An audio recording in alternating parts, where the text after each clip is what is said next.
안녕하세요. 추우신데 이렇게 많이 와주셔서 너무 감사하고요. 고등학교 입학을 앞두고 어머님들 걱정도 많으시고 좀 많은 정보도 필요하실 것 같은데요. 오늘 설명회가 좀 좋은 정보, 필요한 정보 좀 많이 얻으실 수 있는 자리가 되었으면 좋겠습니다. 우선 저희 통합과학 선생님 서현덕 선생님을 소개하려고 하는데요. 서현덕 선생님은 수능 전문 강사십니다. 수능 전문 강사가 내신을 꼼꼼하게 잘 챙겨주실 거고요. 그리고 다른 학원하고 특색 있는 게, 다른 학원은 통합과학을 한 선생님이 전 영역을 다 가르친다면 저희는 두 선생님이 각자 세분화돼서 꼼꼼하게 내신을 준비해 주실 것입니다. 서현덕 선생님을 모시겠습니다.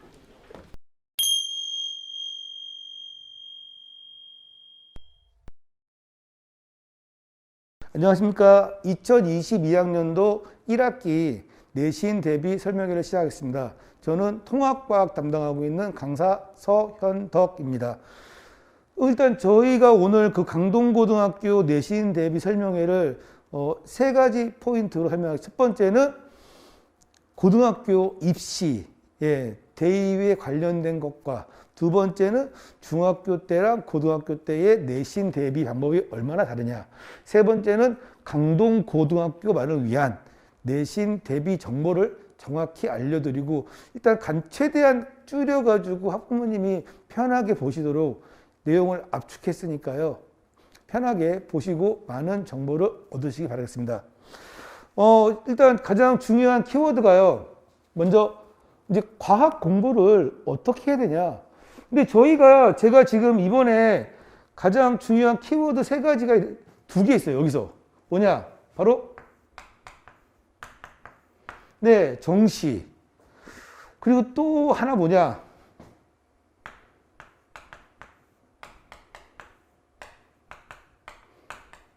그러면 어머니들은 아무래도 물론 많은 정보를 아시지만 정시가 먼저냐, 수시가 먼저냐, 정시가 더 좋을까, 수시가 더 좋을까? 물론 이쪽이죠, 어머니들 다. 왜요? 안정적이기도 하고, 그리고 아이가 원하는 데를, 저희도 올해 입시해보니까 수시 노린 학생들은 대부분 자기가 원하는 데 갔습니다. 예. 정시는 이제 저번 주부터 연락 오기 시작했는데 좀 아쉬운 학생도 있고요. 그래서 아무래도 지금 현재 상황으로는 수시가 맞죠. 1학년 학생이 저는 지금부터 정시 이러진 않죠. 근데 문제가 어떤 문제예요? 아이가 내신이 3이 나왔는데 원하는 대학은 그거보다 더 높은 대학을 원합니다. 네. 그러면은 얘기가 달라지게 되겠죠. 이러면 역전을 노리지, 역전. 역전을 노린다면은 당연히 정시죠. 그때는 이제 그때 가서 아이랑 얘기해 보시고, 근데 정시를 노리는 아이들은 어머니들 되게 불안해 하세요. 떨어지면 어쩌지? 그러니까 그런 압박감에서 약간 좀 이렇게 해결할 수 있는 강한 마인드하고, 그리고 주변에 많은 응원이 필요합니다. 그리고 이제 제가 아쉬운 거는 바로 이 최저예요. 제가 이제 강동고를 조사하다 보니까 작년에도 뭐 서울대 2명 갔고, 서울 건데도 좀 꽤 많이 보냈지만 좀 아쉬운 게 보니까 수시가 보니까 이게 보시면요. 최소 2등급까지는 여기를 가야 되는 게 맞죠.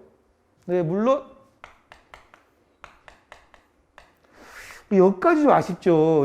저도 그렇습니다. 제 목표는 여기까지. 그런데 등급은 되는데 못 간다는 것은 뭐다? 최저. 이 최저가 뭐 제일 흔한 게 합이 6이죠. 언, 수, 외, 탐. 이게 무슨 보면 2등급 어렵지 않아 보이는데 심지어 나는 특별히 언어를 잘해. 그러면 나는 수학 3 나와도 되는데 이게 되게 무서운 생각이요. 이렇게 맞추다가 만에 하나 이게 한 문제 때문에 이렇게 되면요. 불합격입니다. 너무 안타깝죠. 그래서 최저도 너무 방심하지 마시고 네, 완벽하다 싶을 정도로 대비를 하시는 게 안정적일 것 같습니다. 자, 그 다음에 저희가 지금 시간을 좀 저희가 좀 이어서 하다 보니까 줄여야겠죠. 이제 두 번째로 중요한 게 뭐냐? 과학 공부를 어떻게 해야 되냐? 고등학교. 자, 여기 가장 저희는 일단은 기본적으로 작년 이게 내신 성적입니다. 네. 종합해보니까 1등급하고 2등급, 3등급도 있죠. 좀 아쉽긴 하지만 4, 5등급은 없습니다. 없는 이유는 과학탐구는 등급이 안 나오면 하지 않죠. 예, 과학은 상위권대를 가기 위함이지. 네네. 그래서 과학탐구 4등급은 저희가 어떻게든 3등급을 올리고요. 그보다 조금 등급이 안 나온 학생들은 다른 과목, 국영수를 먼저 하겠죠. 그리고 가장 중요한 키워드는 바로 뭐냐?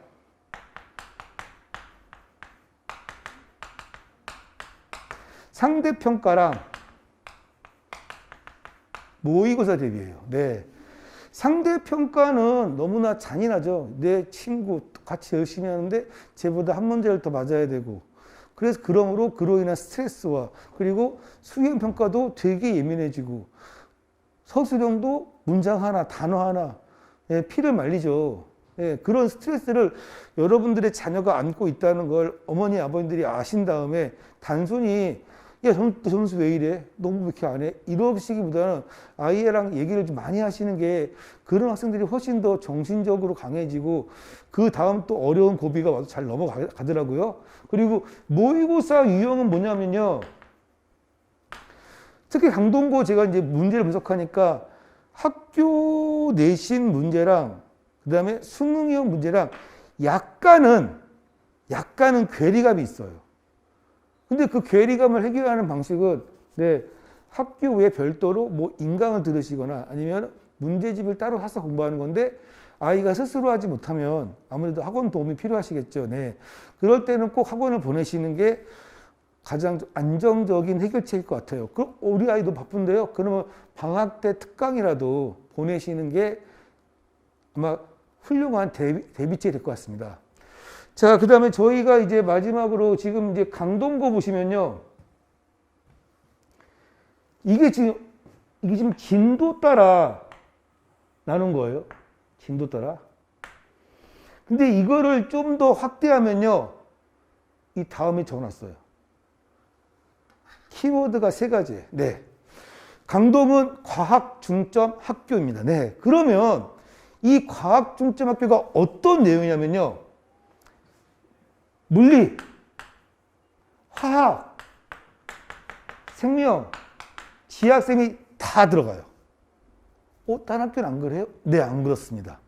한 명 쌤이 다 하시거나 혹은 2명, 진짜 많아봤자 3명이에요. 근데 강동고는 시험지를 봐도 시험지가 다 단독으로 있어요. 이렇게. 학교 홈페이지 들어가시면 이제 로그인 하시면 기출문제 나오는데요. 딱 4장이에요. 정확히. 그래서 객관식 20문제. 20문항 그리고 서술형이 이제 2문제 혹은 1문제. 네. 그리고 문제 난이도 보니까 교과서를 벗어나진 않아요. 네. 그래서 교과 내용에서 엄청 뭐 어려워지거나 이거는 책에 전혀 본 적이 없는 그러진 않아요. 교과 내용을 기반으로 하고 약간의 심화 문제. 네. 그래서 학교 수업에 충실하시면 그리고 이제 교재를 불안하시면 한두 문제 더 풀어보시면 충분히 내신 성적을 잘 받을 수 있지 않을까. 그런데 고등학교 이 정도 내신이면요. 100점이 나올 확률이 많습니다. 그러면 이제 어디서 갈리냐. 네, 학교 행사죠. 그럼 100점을 못 맞으면 아무래도 내신에 불리하겠죠. 네. 자, 그리고 저희가 이제 대표적으로 지금 이게 제가 학교 거를 그대로 완전히 편집을 해도 이게 화질이 좋아지지가 않더라고요. 그래서 이 화질이 좋지 않은 점 미리 양해를 구해드리고 이 왼쪽이 화학이고 오른쪽이 생명인데요. 약간 좀 빛 번진 때 잘 안 보이죠? 여기 보시면 이제 막 이중 이런 용어들은 책에 없습니다. 네. 그러면 이것들은 아마 학교쌤의 개별 프린트에 있을 거예요. 그래서 이런 내용들은 학교쌤이 따로 주는 프린트를 공부를 꼼꼼하게 해야 되겠구나. 그리고 이제 화학 같은 경우는 이제 아주 기본적인 내용으로 교과서에 있는 그대로 수업에 충실하면 성적이 잘 날 것 같습니다. 그래서 저희가 지금까지 이렇게 강동고등학교 내신 대비를 말씀드리고, 저희 학원은 가장 장점이 클리닉이에요. 그러니까 클리닉이란 거는 정규 수업 말고 학생들이 보충을 위한 건데, 그 보충을 위한 것도 형식적으로 와서 문제 푸는 게 아니라 어려운 내용들이나 아니면 좀 더 심화 수업이나 아니면 저는 모의고사 유형을 풀고 싶은데 그러면 저희가 거기에 맞춰서 다 자료를 준비해 드려요. 그리고 조교가 아니라 제가 직접 들어가서 저랑 시간을 잡아가지고 하는 거기 때문에 클리닉을 통해서 많은 도움이 될 겁니다. 근데 저희는 혼자 하지 않고 둘이 합니다. 그리고 저는 물리, 화학, 그리고 화학 전공 물리 부전공이고요. 경력 20년이고요. 저랑 같이 하는 김슬기 쌤도 경력 8년이고요. 저희들은 전문 부자가 있기 때문에, 그리고 현재 고3을 가르치고 있기 때문에 어떤 문제나 어떤 난이도의 문제도 다 대응이 가능합니다. 저희 유추가 가능하고요. 그래서 저희가 내신 대비 교재를 3월달 말쯤에 만들어요. 학교 진도를 보고. 그러면 아주 전략적인 문제집이 될 겁니다. 네. 끝까지 들어주셔서 감사드리고요. 저희가 학생들의 대입을 위한 큰 도움이 되고 자신감을 불어넣어주고 아이들이 열심히 하는 기반이 되도록 하겠습니다. 감사합니다. 이번에는 통합사회 내신을 담당하시는 이현숙 선생님을 소개할 텐데요.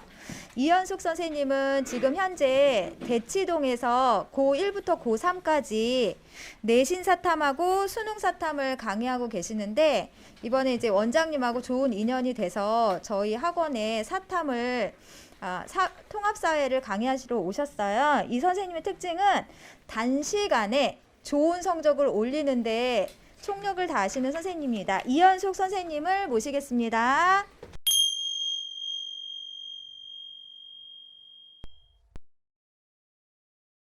안녕하세요. 생각의 차이에서 통합사회 강의하고 있는 이현숙 강사입니다. 올해 1학기 중간고사 고1 통합사회 대비 관련해서 몇 가지 설명을 드리려고 합니다. 일단 고1 학부모님들께서 통합사회라는 과목 자체가 굉장히 낯서실 텐데, 통합사회는 2학년, 3학년 때 배우는 고등 사탐 과목 9과목이 응축되어 있는 종합 과목입니다. 그래서 제일 많은 부분을 차지하는 일반사회, 그다음 지리, 그리고 윤리, 그리고 약간의 역사 파트가 섞여 있는 통합 과목이라고 보시면 되는데요.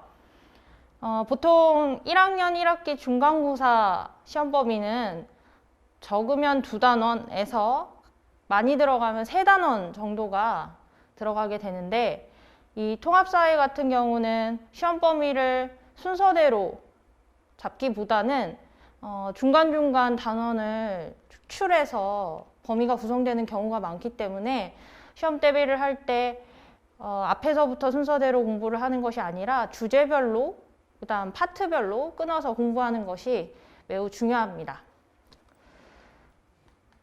네, 일단 1학기 중간고사의 대비 포인트는 지금까지 다년간 통합사회 과목을 시험 대비를 한 결과 타 학원에서는 5+1, 6+1 이렇게 한 달 넘게 시험 대비를 하는 경우가 많은데요.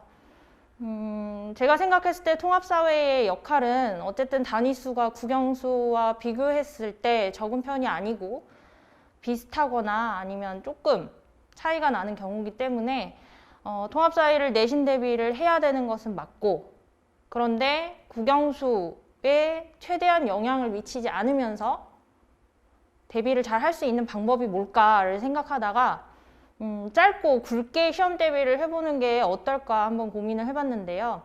그래서 이번 1학기 중간고사 대비의 포인트는 3+1, 즉 3회 수업, 그 다음에 직보 한 번에 시험 범위를 끝내는 것이 목표입니다. 네, 일단 저는 대치동과 압구정, 그 다음 분당 쪽에서 계속 수업을 하고 있고요. 고1부터 고3까지 지금 사탐 수업을 진행을 하고 있습니다. 아까도 말씀드렸다시피 1학년 같은 경우는 1학기 중간고사 대비는 일주일에 한 단원 정도씩을 해서 시험 범위를 많게는 3단원, 적게는 2단원까지 마무리를 하는 게 목표고요. 저희 수업의 특징은 일단 매주 테스트를 보는데 이게 아무래도 암기 과목이다 보니까 직보를 할 때쯤이면 첫 주에 공부했던 부분을 많이 잊어버려요. 그래서 매주 2주차, 3주차 때도 맨 1주차 때 앞에서 공부했던 내용을 다시 한번 확인할 수 있도록 매주 범위에 한해서 누적 테스트를 진행을 합니다. 그 다음에 수업 같은 경우는 본 수업 같은 경우는 판서를 좀 제가 많이 하는 편인데요. 아무래도 한 단원을 한 주에 끝내야 하는 만큼 보다 명확하고 확실하게 개념을 한눈에 볼 수 있도록 정리를 해주는 게 필요한데, 그래서 칠판에 한 단원에 해당하는 내용을 도식화하고 그림으로, 마인드맵으로 표현해서 한눈에 한 단원에서 뭘 배우고 그리고 어떤 점을 포인트를 맞추고 공부를 해야 할지를 안내를 하고 있습니다. 그리고 3회차 수업이 끝난 다음에 이제 직보 때까지 기간이 3주에서 4주, 많으면 그렇게 벌어지게 되는데요. 그 기간 동안 그러면 학습 공백이 생기지 않을까 염려하실 수도 있는데, 3월 초반에 수업을 시작을 해서 3회차 수업을 끝낸 다음에 그 다음 달 이제 4월 달에 직보를 하게 될 때, 그때 사이에 수행할 수 있는 과제를 충분히 부여를 하고, 그리고 개인 번호 오픈을 통해서 그 기간 동안에는 1대1 과제 및 질문 피드백을 진행을 할 예정입니다. 네, 마지막으로 학교별 작년 기출 1학기 중간고사 기출 문제를 기준으로 학교별 기출 분석을 간단히 해보았는데요.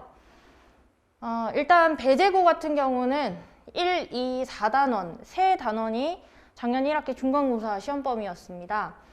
1단원은 일반사회 파트고요, 주로. 그다음 2단원 같은 경우는 지리 파트, 그리고 4단원은 정치와 법이라는 뭐 헌법이라든지 기본권에 대해서 배우는 단원이라고 보시면 돼요. 그래서 배제고 같은 경우에는 26문항 중에서 단원별 비중이 순서대로 1단원 3문제, 2단원 10문제, 4단원 13문제 이렇게 출제가 됐는데요. 50% 정도가 지금 4단원에서 출제가 됐다라는 걸 보실 수가 있어요. 서술형 2문제 또한 2단원과 4단원에서 각각 출제가 되면서 1단원의 비중은 미미하다라고 보시면 됩니다. 그리고 특히 심화 문제, 킬러 문항 같은 경우는 4단원에서 주로 출제가 되었습니다. 보통 학생들이 1학기 중간고사 시험 범위에 들어가는 단원 중에서 4단원을 좀 많이 힘들어하는 편인데요. 아무래도 용어 자체가 어렵다 보니까 많이 힘들어하는데 그 부분에서 킬러 문항을 많이 내고 있다고 보시면 되겠어요. 그리고 한영고 같은 경우는 범위가 굉장히 적었는데요. 1단원과 2단원 딱 2단원만 들어갔는데 거의 대부분이 70% 이상이 2단원에서 출제가 됐습니다. 2단원은 아까 말씀드렸다시피 지리 파트이기 때문에 지도나 뭐 그래프 문제가 굉장히 많이 나오는 편인데, 그래서 그런지 2단원에서 심화 문제가 다수 출제가 되었습니다. 한영고 같은 경우는 굉장히 특이한 점이 서술형이 6문제가 출제가 되는데, 다른 학교들은 이제 다 간단한 개념, 단답형의 답변을 요구하는 반면에 한영고 같은 경우는 주어와 서술어를 갖춰서 서술을 해야 하는 아주 긴 서술을 요구하는 모습이 많이 보이고 있어요. 그래서 객관식보다는 서술형에서 조금 감점 요인이 많기 때문에 서술형 대비에 조금 더 중점을 두고 공부를 해야 하지 않을까 합니다. 그 다음으로 광문고 같은 경우는 순서대로 1, 2, 3단원이 시험 범위에 들어갔는데요. 1단원에서 3단원까지 문제는 골고루 출제가 되었습니다. 서술형 4문제는 단답형으로 출제가 되었고, 심화 문제 같은 경우는 3단원에서 다수 출제가 됐습니다. 3단원은 어떤 부분이냐면 한국지리에서도 인문지리에 해당하는 도시화와 산업화 파트가 시험 범위에 들어가는데, 그 부분에서 그래프 문제가 조금 많이 출제가 됐어요. 그래서 킬러 문항이 3단원에 포진을 해 있으므로 공부할 때 2단원 내지는 3단원의 포인트를 맞추고 공부를 해야 할 것 같습니다. 광동고 같은 경우는 1단원, 2단원, 4단원 세 단원이 시험 범위에 들어갔는데요. 문제는 치우침 없이 골고루 출제가 되었습니다. 서술형 6문제는 절반가량이 4단원에서 출제가 되었습니다. 다른 학교에 비해서 2단원에서 지도 문제가 출제가 되지 않았는데요. 그만큼 난이도가 다른 단원에 비해서 떨어진다고 보시면 돼요. 그리고 4단원에서 주로 킬러 문항, 심화 문제가 출제가 되었습니다. 네, 다음으로 두 여고를 보실 텐데요. 명일여고 같은 경우 1단원, 2단원, 4단원 세 단원이 시험 범위에 들어가고 4단원에서 다른 학교에 비해서 비교적 평이하게 출제가 되는 편입니다. 그냥 단순 개념을 묻는 문제가 주로 출제가 되었고 서술형은 3문제 정도가 단답형으로 출제가 되었습니다. 킬러 문항은 4단원이 아닌 2단원에서 주로 나왔는데요. 지도나 그래프 문제에서 킬러 문항이 출제됐습니다. 근데 명일여고의 특이점은 다른 학교들에 비해서 이 세계지리 파트가 사탐의 세계지리 문항에서도 킬러 문항이 출제가 되면서 고1 수준이라기보다는 고2, 고3, 사탐 수준의 문제가 출제되는 걸 보여주고 있어요. 그래서 2단원 같은 경우는 특히 세계지리 파트의 수능 대비 문제, 기출 문제들을 끌어와서 공부를 하고 문제풀이를 진행을 해야 시험 대비를 완벽하게 할 수 있을 것으로 예상이 됩니다. 상일여고 같은 경우는 2단원, 4단원이 출제가 됐는데요. 30문항 중에서 총 20문항이 4단원에서 출제가 됐습니다. 2단원보다는 4단원의 비중이 크고요. 서술형은 5문제 정도가 출제되었습니다. 2단원에서는 주로 기본 개념 문제 정도만을 묻고 킬러 문항은 4단원에서 주로 출제가 되는 모습을 보여주고 있습니다. 네, 그 다음 성덕고는 2단원, 3단원, 4단원 세 단원이 시험 범위에 들어가는데요. 26문항 중에서 절반이 2단원에서 출제가 되었습니다. 그래서 서술형 3문제 또한 2문제가 3문제 중에서 2단원에서 출제가 되었기 때문에 2단원의 비중이 객관식, 주관식 모두 크다라고 보시면 되겠어요. 특히 2단원에서 지도 문제가 6문제가 출제가 되었는데 성덕고 역시 세계지리 사탐 과목에서 심화 문제가 많이 나왔기 때문에 세계지리 파트를 조금 더 꼼꼼히 대비해야 하는 부분이 있습니다. 선사고를 보시면 1단원, 2단원, 4단원 세 단원이 시험 범위에 들어가는데 그 중에서 약 40%가 4단원에서 출제가 됐고 서술형 6문제 중에서도 4문제가 4단원에서 출제가 되었습니다. 그래서 4단원의 비중이 굉장히 크다라고 보시면 되고 다른 학교에 비해서 2단원의 지도 문제는 적은 편입니다. 네, 강일고 마지막으로 보시면 1단원, 2단원, 4단원 세 단원이 시험 범위에 들어가는데 27문항 중 11문항, 즉 40% 정도가 4단원에서 역시 출제가 되고 있는데요. 서술형 7문제도 역시 그 중에서 전부가 4단원에서 출제가 되었어요. 그래서 4단원의 비중이 압도적으로 많다. 선사고와 비슷하게 2단원의 지도 문제는 적은 편이라고 보시면 되겠습니다. 네, 지금까지 이제 학교별로 기출 분석을 간단하게 말씀을 드렸는데요. 통합사회의 경우 앞에서 보셨지만 대부분의 학교가 시험 범위에 1단원, 2단원, 4단원이 중간고사 시험 범위에 들어가게 되는데요.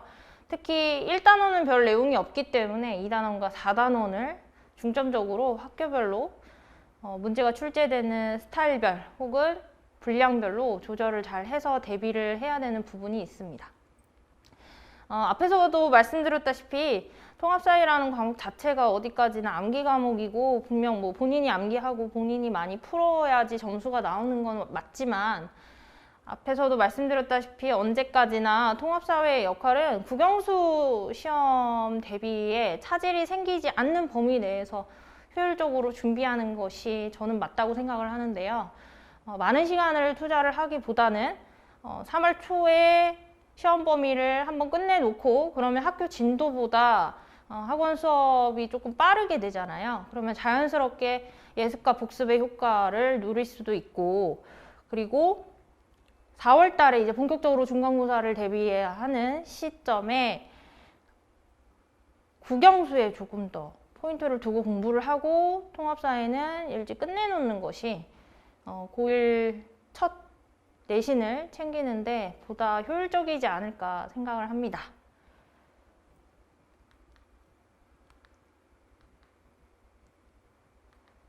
네, 그래서 3+1 4회 안에 직보까지 다 끝내서 완벽하게 시험 대비를 할 수 있도록 하려고 하는데요. 많은 시간을 투자하기보다는 효율적으로 공부하는 방법을 배우는 기회로 삼으셨으면 합니다. 감사합니다.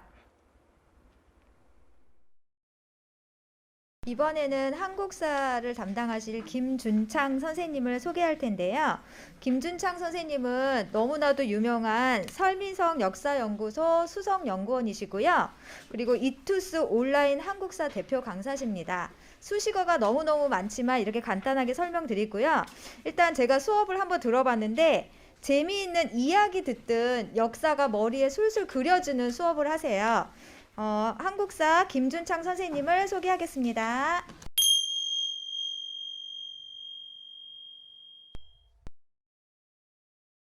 저는 틀림없는 한국사 김준창이라고 합니다. 반갑습니다. 일단 이제 우리 고1 내신 이제 그 입시 설명에 왔는데 국어, 영어, 수학도 중요하지만 내신은 단 한 과목도 놓쳐서는 안 된단 말이에요. 그래서 한국사 하면은 그냥 암기 과목이니까 자연스럽게 그냥 혼자 하면 되겠지라고 생각하지만 이 강동구에서 어떠한 포인트가 있기 때문에 제가 내신 강좌를 깔았는지 차근차근 설명해 드리겠습니다. 그러면 가장 먼저 제 소개 깔끔하게 한번 하고 가겠습니다. 저는 이제 이투스에서 한국사 영역을 담당하고 있고 실질적으로 내신 1타 강사입니다. 선생님 온라인에 보니까 최태성 선생님이 선생님 앞에 있던데요. 최태성 선생님은 내신 강좌가 없습니다. 그래서 이제 고1단에서는 이제 제가 1타 강사입니다. 그리고 이제 단꿈교육에서는 1등 연구원이고 9년 동안 단 한 번도 1등 자리를 놓친 적이 없습니다. 그래서 단독 집필 교재가 있는데 베스트셀러 정말 많이 갔죠. 그래서 저는 다른 분들 같은 경우에는 팀을 나누어요. 왜냐하면 교재를 만들려면 공수가 너무 많이 들어가는데 어떤 분은 이 교과서, 저 교과서 나눕니다. 그리고 데이터 받아가지고 취합을 한 다음에 막 이렇게 많은 작업을 하는데 저는 제 교재를 만들기 위해서 과거에도 그랬고 지금도 그렇고 혼자 다 했습니다. 그렇기 때문에 제가 제일 자부하는 게 뭐냐면은 대한민국에서 한국사 강사 모아놓고 인터넷 교과서 다 끊을 겁니다. 그리고 나서 몇 페이지에 무엇이 있고 어떤 출판사에 무엇이 나오는지 명확하게 구분하는 자 저밖에 없다고 자부합니다. 네. 진심입니다. 알겠죠? 네. 진지하게 말했는데. 자, 그 다음에 저는 이제 대치, 강동, 송파, 일산, 용인 다수의 현장 강의를 가고 있습니다. 그런데 여기에는 수능 강좌까지 포함되어 있는 것이고 내신은 제가 단 2곳에서만 진행합니다. 그건 이따가 공개할 것이고 YBM 넷이라는 곳에서는 한국사 능력검정시험 심화편 교수인데 현재 최다 수강생을 보유하고 있습니다. 그 다음에 공무원 한국사 교재 한 번쯤은 들어봤을 에듀윌 제가 검수를 받고요. 그 다음에 밀리톡이라는 군간부 한국사 영역에서도 강의를 했습니다. 그리고 이제 군무원 한국사 요까지 이제 섭렵을 했고 저를 총 아울러서 한 문장으로 설명하자면 뭐냐? 업계 최강 최연소입니다. 최연소 한국사 관련 전 영역을 섭렵한 사람 저밖에 없다는 거. 그러니까 이제 감사합니다. 네, 감사합니다. 자, 이렇게까지 진지하게 해야 되는데, 네, 그래도 수업은 정말 진지하게 준비합니다. 알겠죠? 네. 그래서 저밖에 없다는 거 해서 실력은 보장돼 있고 검증돼 있다는 거 누구보다 자신 있게 말씀드립니다. 그러면 저를 만날 수 있는 곳 내신은 2군데서 만날 수 있습니다. 인강은 당연히 이투스겠지만 왜 제가 이 대치동하고 강동구에서만 내신 한국사 강좌를 깔았느냐? 그 이유는 수준이 너무 높습니다. 그거 한번 차근차근 한번 체크 한번 해보자고요. 내시 커리큘럼부터 볼 건데, 자, 3, 4월에는요 1등급 보장입니다. 그래서 중간고사 대비 특강이고 개념 더하기 500문제 풀이를 할 겁니다. 그리고 회당 2시간인데 저는 이 2시간으로 끝나지 않습니다. 학생들이 좀 더 이해하고 좀 더 케어를 원할 때 무조건 플러스 30분이 들어간다 보시면 됩니다. 그래서 만약에 이 한국사를 수업을 수강을 하실 때는 다음 수업을 좀 여유롭게 잡으셔야 됩니다. 왜냐하면 저는 2시간 다 했으니까 집에 가야지 안 갑니다. 그리고 제가 작년에도 그랬고 올해도 그럴 겁니다. 이 5회를 벗어나는데 다 수업을 했어요. 그래도 우리 아이들이 이해를 조금 못하는 것 같다. 저 무료로 다시 나옵니다. 학생에 맞추어서 일정 맞춘 다음에 와서 수업을 진행했습니다. 그만큼 저는 학생들이 성적 잘 나오는 게 우선이지 제가 뭐 이익을 위해서 하는 거 두 번째 문제라는 겁니다. 그래서 이제 총 5+1회를 할 것이고 직전 보강이라는 것은 시험 직전에 학교별로 맞추어서 스케줄 잡을 겁니다.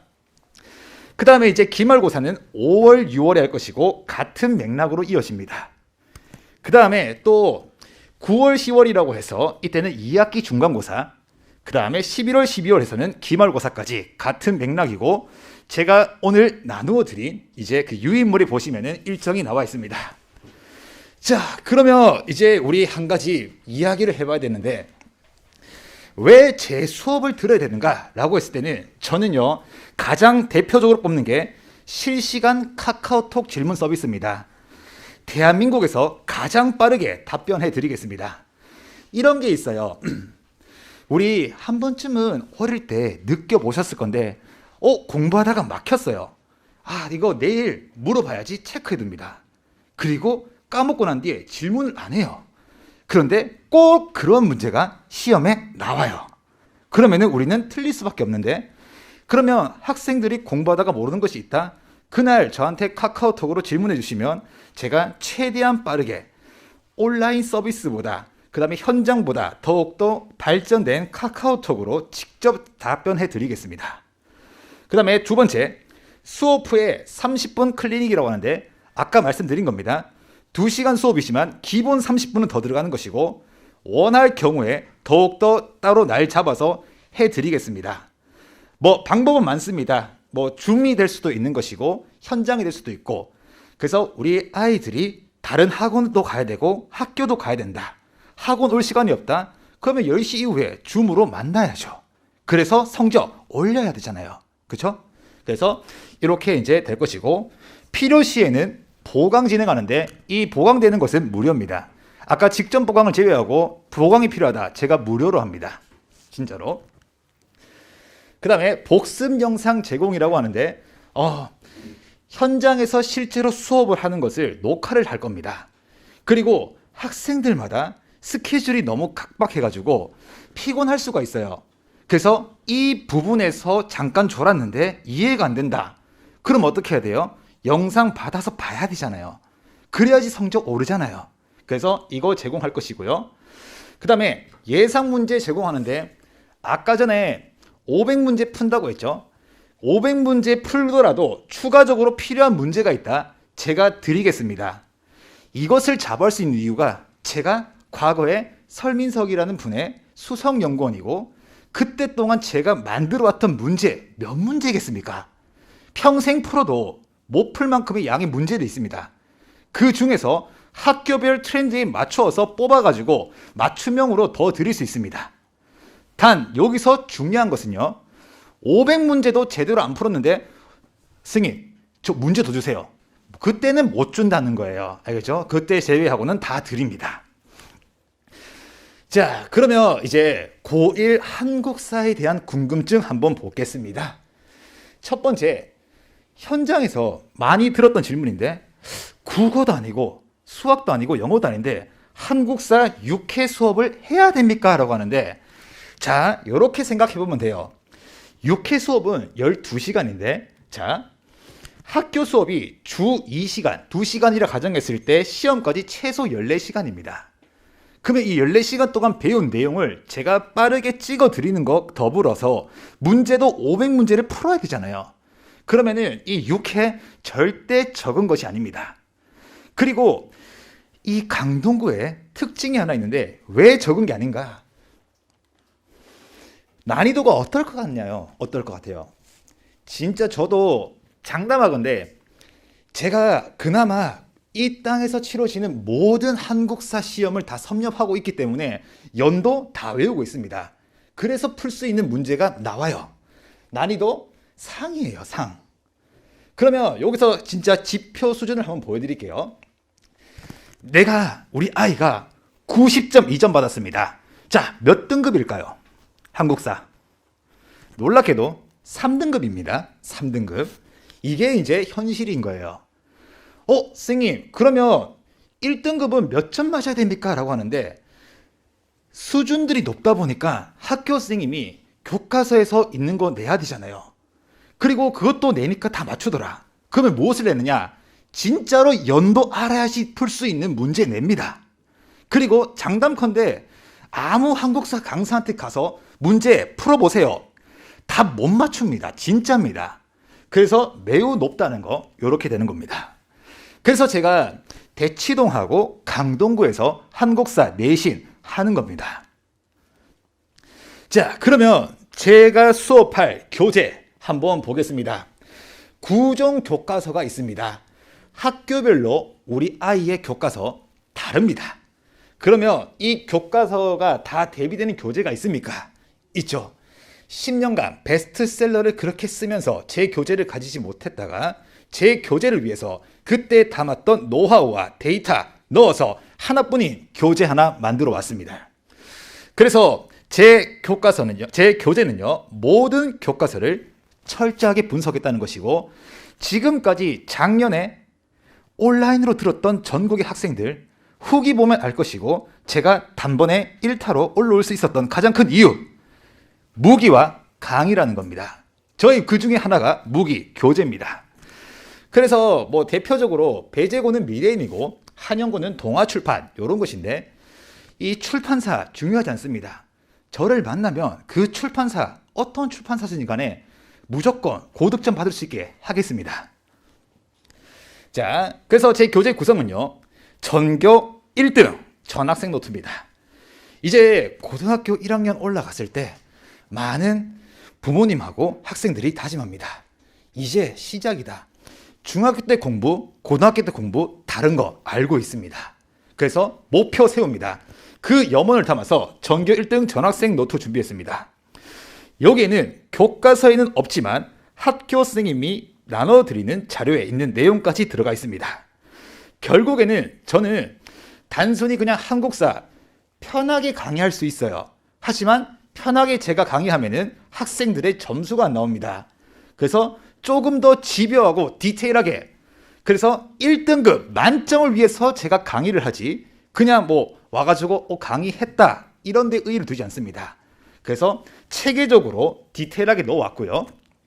두 번째, 전교 1등 과외쌤 자료라고 해서 학교 기출 족보, 교과서에서 우리가 시험에 꼭 나오는 자료 모아놨습니다. 그 다음에 세 번째, 전교 1등도 확인하는 문제인데 이것도 단순 OX가 아닙니다. 시중에 나와 있는 교재들, 저도 어떤 구성으로 교재가 만들어지는지 알기 때문에 문제점 하나 알려드릴게요. 시중에 구성이 나오는 문제들은요, 단원별로 8문제씩 내라고 정해져 있어요. 그런데 학교 시험 잘 보면요, 8문제가 나오는 파트도 있지만 8문제가 안 나오는 파트도 있어요. 그러다 보면은 이제 어떻게 문제를 만드느냐, 어떻게든지 만들어야 되니까 이상한 자료 갖고 와요. 그리고 이상한 선택지 넣어놓고 난 뒤에 문제래요. 우리 아이들 학교에서 수업 듣고 왜 시중에 나오는 문제 풀었는데 안 풀릴까? 당연하죠. 그거는 풀 수 없는 문제고, 그 다음에 우리 학교 시험과 거리가 있는 문제이기 때문입니다. 그래서 우리 아이들 혼란만 가중된 채로 중요하지 않은 거, 이거 시험이 혹시나 나올까 싶어가지고 시험 직전까지 쓰면서 갑니다. 시험에 단 한 번도 나오지 않지만 여기에는 포인트에 맞는, 실제 여기 갈라놓기 있거든요. 즉 그 수강 후기랑 그 다음에 Q&A에 뭐라고 했냐면은 선생님 이상하게 선생님이 강의하는 거랑 학교 선생님이 강의하는 거랑 결이 비슷하대요. 왜 그럴까? 여기까지 말씀드리고요. 그 다음에 선생님 이 갈로놓기 진짜 그대로 문제에 나오네요. 당연하죠. 이거는 제 자랑이 아니고 데이터 기반으로 만들었기 때문에 감이 아니라는 거예요. 그래서 나온다는 겁니다. 단 하나라도 허투루 만들지 않았습니다. 그 다음에요. 하나뿐인 자체 제작 문제인데 전교 1등이 다니는 학원 문제입니다. 이 문제 그대로 나온다고 보시면 됩니다. 이와 더불어서 추가적인 문제도 많거든요. 그래서 우리는 문제까지 완벽하게 대비할 것입니다. 그러면 이제 우리 강좌 계획을 말씀드리겠습니다. 3월 12일 날 토요일에 이제 개강을 합니다. 그래서 A반, B반, C반으로 구성될 겁니다. A반, B반, C반. 그러면 신청 어떻게 합니까? 라고 하는데 신청은요. 학원에서 문자가 갈 것이고 그리고 원하는 시간대가 있을 거예요. 있는데 웬만하면은 학교 모집되는 인원에 따라서 학교별로 모으고 재조정은 있을 수 있습니다. 하지만 웬만하면은 원하는 시간에 맞출 수 있도록 하겠습니다. 그래서 어떠한 반에 들어오시더라도 제가 무조건 1등급 만들어 드리겠습니다. 저 진짜 만약에 추가 수업 필요하다 진짜 그냥 오겠습니다. 진짜 믿고 한 번만 맡겨주세요. 자, 그 다음에 신청은 언제부터 하는가요? 라고 하는데 신청은 이렇게 돼 있습니다. 2월 3주차 정도? 오늘 돌아가실 때 학원에 다 번호 등록돼 있으시죠? 학원에서 이제 그 안내 문자가 갈 겁니다. 조금 있으면 한국사가 개강합니다. 라고 이제 안내 문자가 가면은요. 그때 이제 학원에 문의 후 등록해 주시면 되는 부분이고요. 그 다음에 3월 마지막 주부터 듣고 싶어요. 이게 무슨 말인 거니까 3월 12일부터는 못 듣겠는데 3월 말에 듣고 싶다라고 한다면요. 이럴 경우에는 주 2회 수업도 한번 고려 중에 있습니다. 하지만 이것은요.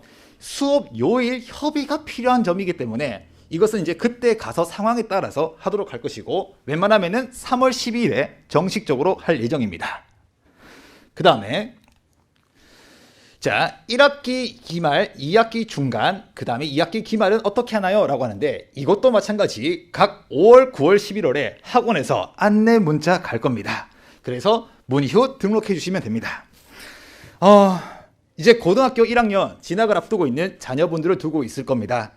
제가 10년 전부터 설민석 선생님을 따라다니면서 현장에 많은 학생들과 대화를 나누었고 지금도 대화를 나누고 있습니다.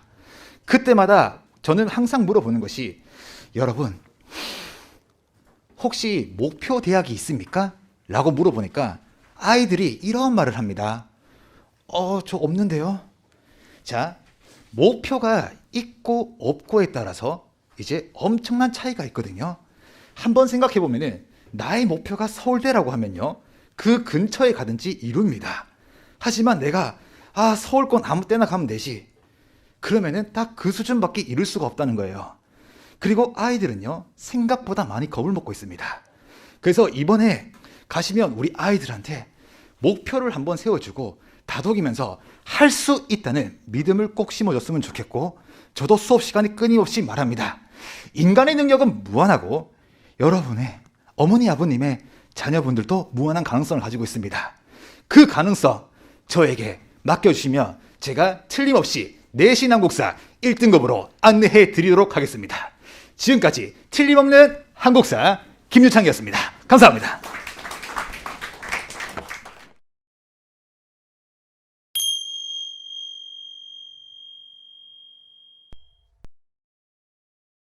네, 안녕하세요. 생각의 차이 학원 강동고등학교 국어 전임 강사 장은영입니다. 오늘은 강동고등학교를 입학하게 될 우리 1학년 친구들을 위해서 강동고등학교 국어 내신 대비 방안에 대해서 말씀드리려고 해요.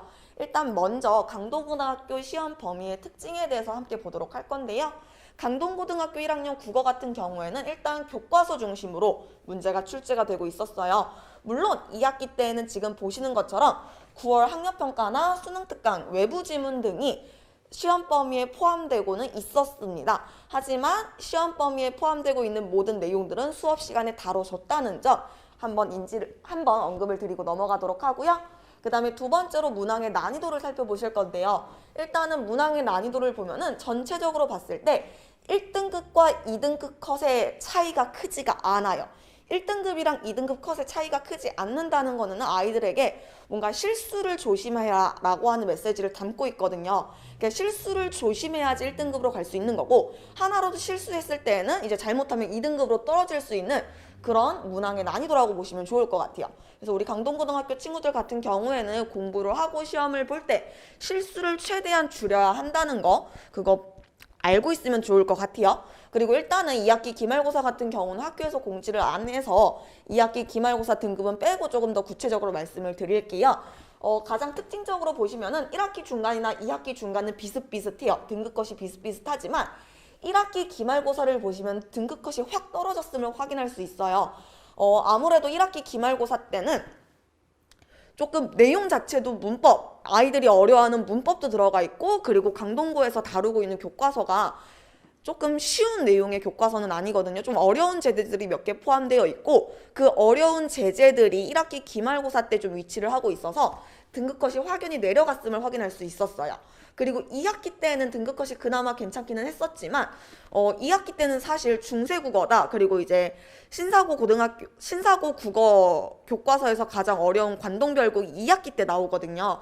그래서 공부를 하기에는 2학기 때가 더 어려웠을 거예요. 그래서 우리 친구들이 1학기 때도 열심히 하는 게 좋지만 그 페이스 그대로 유지를 해서 2학기 때에도 쭉 끌고 갈 그 힘을 갖고 있을 필요가 있어요.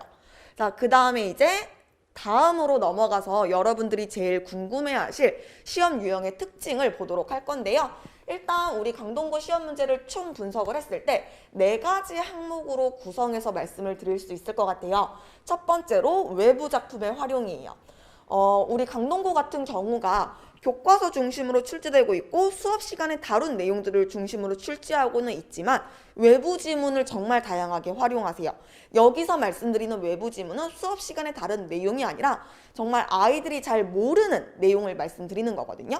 이 아이들이 잘 모르는 외부 지문, 외부 작품을 끌고 옴으로써 아이들에게 뭔가 작품을 감상할 수 있는 감상 능력? 이런 것들을 요구하고 있는 시험 문제들이 굉장히 자주 나왔었어요. 그래서 2개의 문제를 조금 보실 건데, 첫 번째 문제는 마의 지읒과 같은 표현이 쓰인 것은, 두 번째 문제는 기억과 정서 및 태도가 유사한 것은 이라고 하는 문제거든요. 2개 다 모두 다 선지에서 외부 작품을 실어 넣고 있었고, 지문에 나와 있는 표현상과 정서 및 태도와 유사한 것들을 골라라 라고 하는 문제들이 계속 나오고 있었습니다.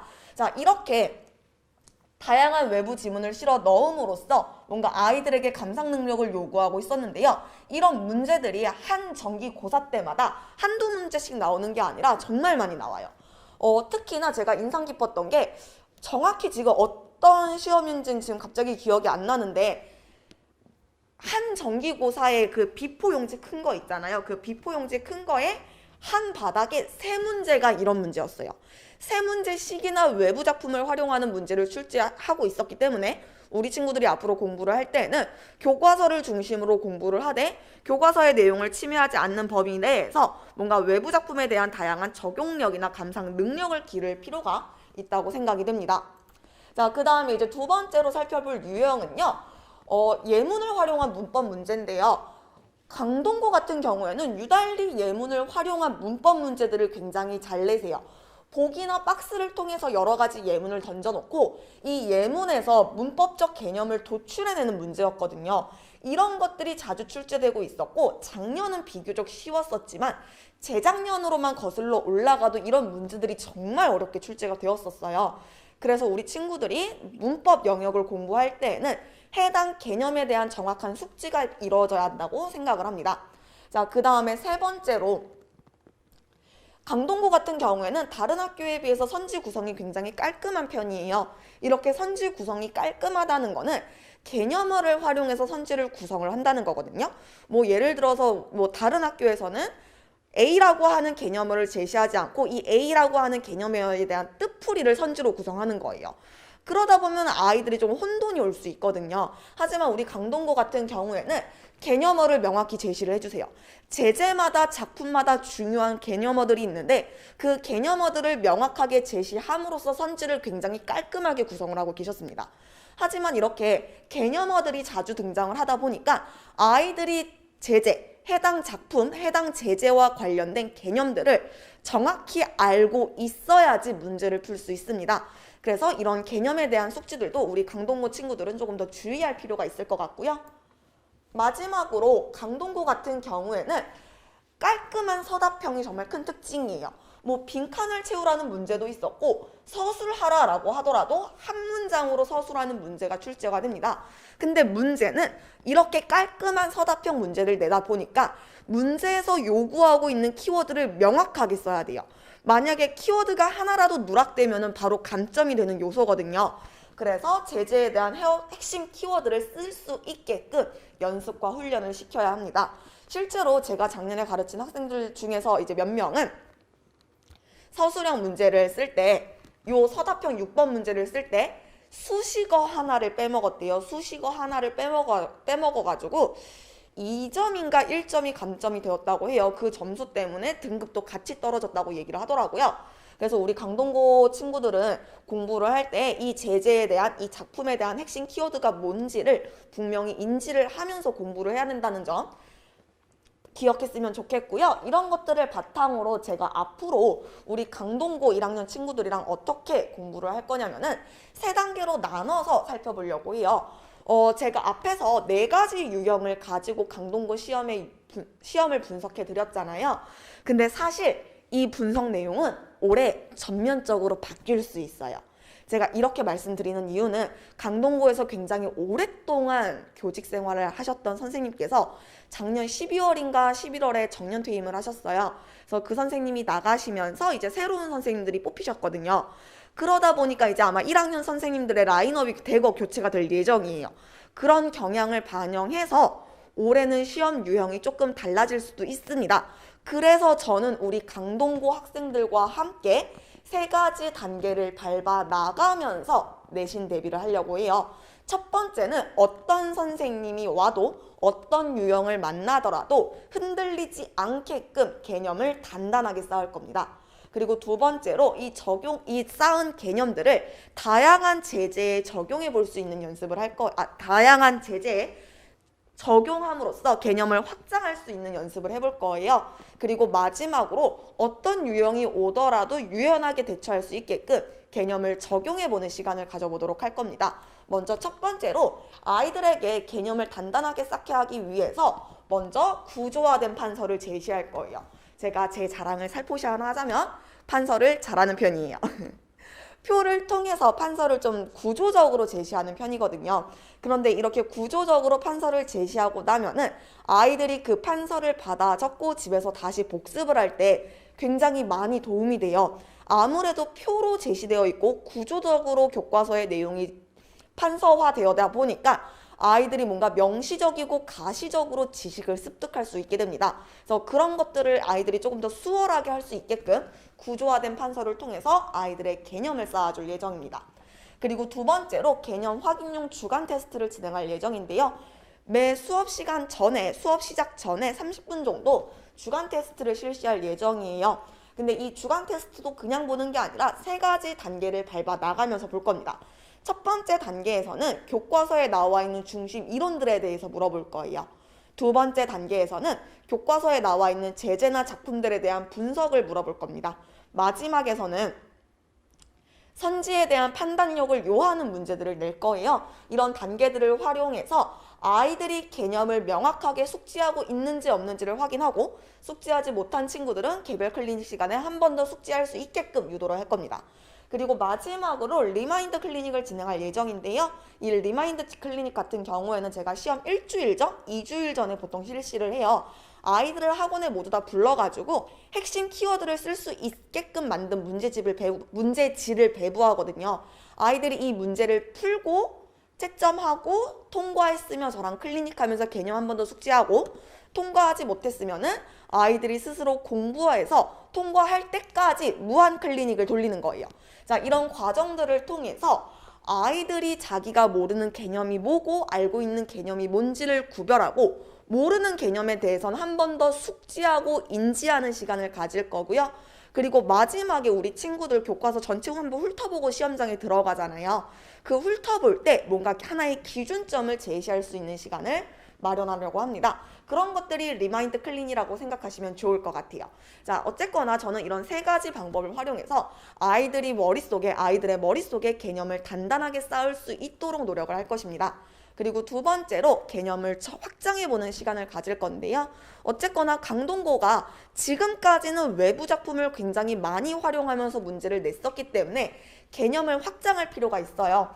그래서 교재와 주간 테스트에서 모두 다 연계 작품을 수록함으로써 우리 아이들이 모르고 가는 지문이 거의 없게끔 만들 예정입니다. 그만큼 촘촘하게 외부 지문까지 신경 써서 수업을 진행할 예정이에요. 그리고 마지막으로 아이들이 배운 개념, 확장한 개념을 보다 더 수월하게 적용할 수 있도록 세 가지 방법을 활용할 건데요. 첫 번째로 다양한 유형에 대비하는 과제물입니다. 저희 학원 과제물이 절대로 적지는 않아요. 제 입장에서는 많지도 않은데 우리 친구들은 좀 많다라고 얘기는 하더라고요. 어쨌거나 이런 다양한 과제물을 제가 매주 내보낼 거예요. 매주 내보낼 건데 이 과제물 또한 역시 단계별로 구성이 있습니다. 첫 번째 단계에서는 학교 기출문제를 풀릴 거예요. 그리고 두 번째 단계에서는 교과서 기본 문제를 풀리고 세 번째와 네 번째에서는 뭔가 다양한 유형에 적용하는 문제들 그리고 고난도 문제들을 제시함으로써 우리 아이들이 어떤 유형의 문제를 만나더라도 유연하게 대처할 수 있게끔 준비를 할 겁니다. 그리고 두 번째로 서술형 대비 문제를 아이들한테 풀리고 제가 피드백하는 시간을 가질 거거든요. 이 서술형 대비 문제를 푸는 이 과정을 통해서 선생님이 요구하고 계시는 핵심 키워드가 뭔지 그리고 작품마다 알아둬야 되는 핵심 키워드가 뭔지를 한 번 더 정리해보고 그리고 개념을 적용해보는 연습을 하도록 할 거예요. 그리고 저희 학원에서는 시험 전날에 직전 보강을 할 때 실전 모의고사를 진행합니다. 이 실전 모의고사를 통해서 아이들이 한 번 더 개념을 적용해보고 마지막까지 자기가 쌓은 개념을 확인하고 적용하고 이런 연습들을 하고 시험장에 들어갈 수 있게끔 만들 거예요. 자, 이런 세 가지 단계와 구체화된 내용들을 바탕으로 제가 우리 친구들과 함께 앞으로 어떻게 시험 대비를 할 건지에 대해서 설명을 드렸습니다. 이제 마지막으로 저희 학원이 아이들을 어떻게 관리하고 있는지를 말씀드릴 건데요. 일단 수업 전에 과제물을 검사할 거예요. 제가 직접 검사를 할 건데 만약 과제물이 미해결 상태로 있다고 하면은 남겨서 풀리고 보낼 겁니다. 혹은 주중에 불러서 학원에서 풀리고 보낼 거예요. 자, 이렇게 매주 과제가 밀리지 않게끔 제가 꼼꼼하게 지도를 할 거고요. 테스트 진행하고 수업을 한 다음에 학생들이랑 저랑 주중에 30분 정도 시간을 잡아서 클리닉을 진행할 거예요. 이 클리닉이라고 하는 거는 주간 테스트에 대한 오답 정리라고 보시면 돼요. 근데 저는 이 클리닉을 진행할 때 오답 정리만 하는 게 아니라 수업 시간에 배웠던 개념을 한 번 더 숙지를 시키거든요. 이런 과정들을 통해서 아이들이 정말 개념을 여러 번 숙지하고 뭔가 단단하게 쌓아나가고 여러 곳에 적용할 수 있는 그런 능력을 키우기 위해서 노력할 겁니다. 자, 이렇게 저는 정말 강동고 친구들의 성적을 위해서 촘촘하고 열심히 준비를 하고 있을 테니까요. 우리 강동고 1학년 친구들의 많은 참여를 부탁드리겠습니다. 자, 지금까지 생각의 차이 학원 강동고등학교 1학년 국어 전임 강사 장은영이었습니다. 감사합니다.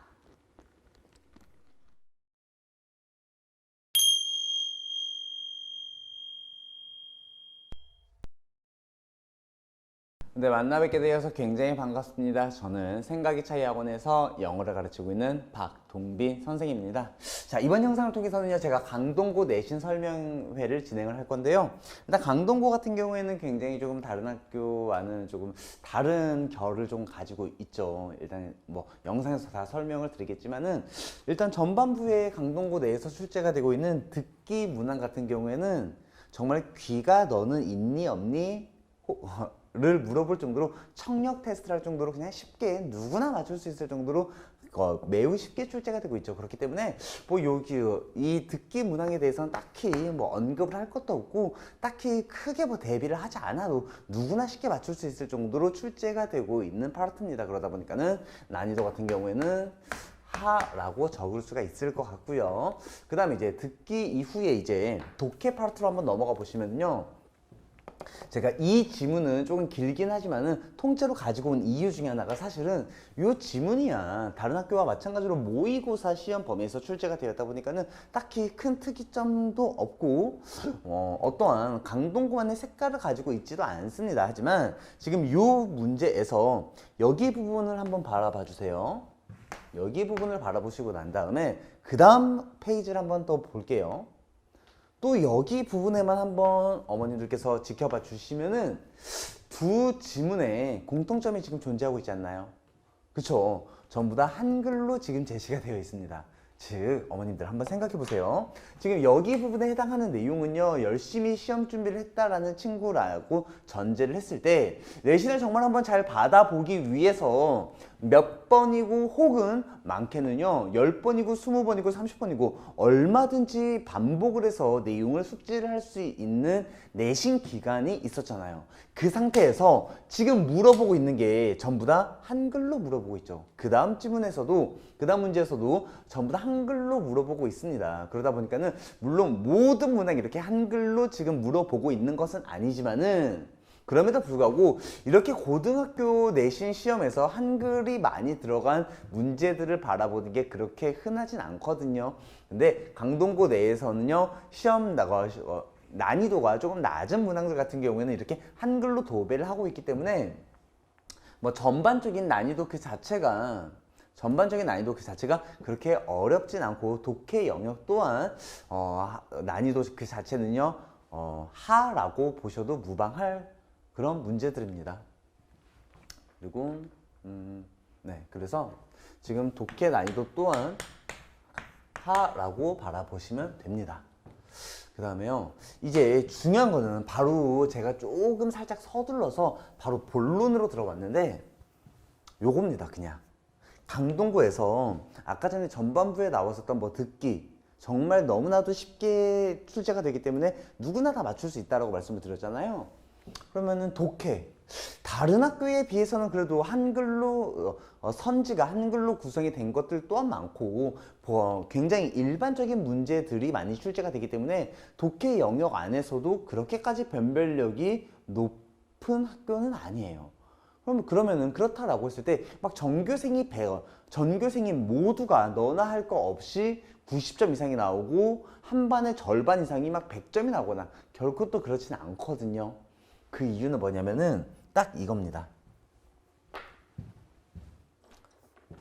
강동고 내에서 선생님들이 변별력을 주고 있는 문항은요 이 결합형이에요. 혹은 뭐 복합형이라고 불러도 상관없는데 독해, 어법, 서술형 등등 다양한 문제들을요 하나 지문 안에서 때려 박아가지고 우리 아이들에게 물어보고 있거든요. 제가 요 결합형 문제는요 꼭 있는 그대로 어머님들께 보여드리고 싶어가지고 조금 글자체는 조금 작아서 잘 안 보일 수도 있는데 조금 억지로 한번 가지고 와봤거든요. 한번 같이 볼게요. 지금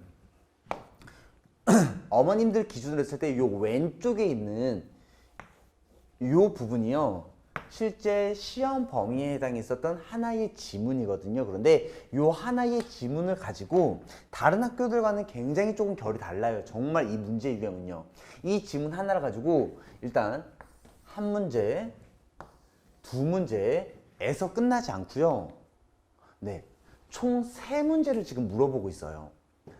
즉 요 지문 하나 가지고 지금 정말 물샐 틈 없이 꼼꼼하고 디테일하게 굉장히 다양한 것들을 많이 요구하고 있거든요.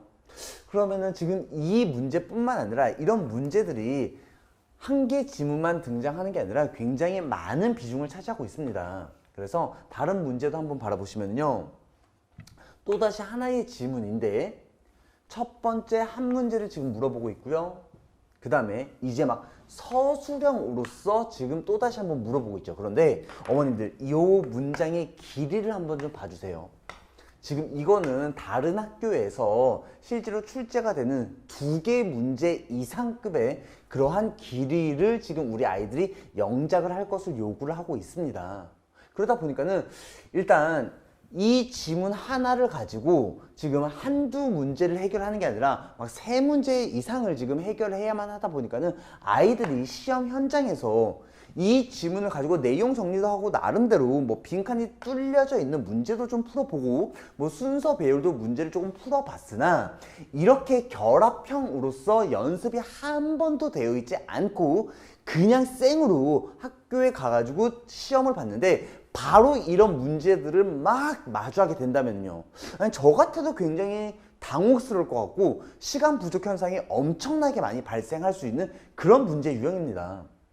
그래가지고 여기서부터 세 번째 문제가 정말 꼼꼼하게 요 두 개 단어가 문맥상 가리키는 것을 윗글에서 정확히 찾아서 영어로 쓰시오. 즉 아니 어떤 단어가 의미하는 거를 이 본문 안에서 도대체 어디에 있는지 그걸 꼼꼼하게 찾아서 지금 쓰라고 요구하고 있는 거는요. 무조건 여기서 시간 소비를 굉장히 높이겠다라고 하는 선생님들의 의도가 다 담겨 있는 거죠. 그러면은 이런 식으로 정말 다양한 문제들이 복합이 되어서